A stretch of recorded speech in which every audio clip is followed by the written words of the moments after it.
இந்த சின்ன பொண்ணு முன்னாடி ஒரு பெரிய அரக்க ஒருத்தன் வந்து நிக்கிறான். ஆனா அப்பயுமே அந்த பொண்ணு கொஞ்சம் கூட பயப்படாம அவகிட்ட இருந்த ஒரு ஃப்ளூட் எடுத்து வாசிக்க ஆரம்பிக்கிறா. அப்போ உடனே அந்த அரக்கனோட வயித்துக்குள்ள இருந்து நிறைய டென்டக்கல்ஸ் வந்து அந்த பொண்ணு அப்படியே அதோட வயித்துக்குள்ள இழுத்துக்குது.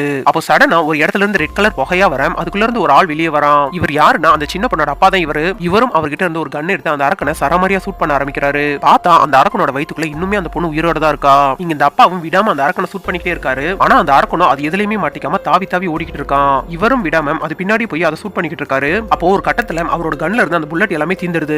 உடனே இந்த அரக்கனும் மரத்து மேல இருந்து கீழே குதிச்சு வந்து இவரை போட்டு பயங்கரமா அட்டாக் பண்ண ஆரம்பிக்கிறான். பதிலுக்கு இவரும் அவர்கிட்ட இருந்த ஒரு கோடாரி எடுத்து அதை அட்டாக் பண்ண பாக்குறாரு. ஆனா அந்த அரக்கன் அதுல இருந்து ரொம்பவே ஈஸியாவே தப்பிச்சிடுறான். இந்த அரக்கனை கொல்லணும்னா அதோட நெத்தியில இருக்கிற ஒரு வாளை வெளியே எடுக்கணும். அதுக்காக இன்னொருத்த ஒரு மரத்து மேல இருந்து பறந்து வந்து அந்த அரக்கன் மேல எகிரி குதிச்சு அந்த வாளை எப்படியாவது வெளியே எடுக்க பாக்குறான். ஆனா அதோட தலையில இருந்து வந்த டென்டக்கல்ஸ் வச்சு அந்த அரக்கன் இவனையும் பிடிச்சிடறான். இப்ப அந்த சின்ன பொண்ணோட அப்பாவும் இவங்க கூட வந்து சேர்ந்துக்க இவங்க ரெண்டு பேருமே ஒன்னா சேர்ந்து அந்த வாளை பிடிச்சி இழுக்க இதுல அந்த அரக்கனோட பாடியை ரெண்டா கட்டாகி அந்த சின்ன பொண்ணும் வெளியே வந்து விழுந்துடுறா.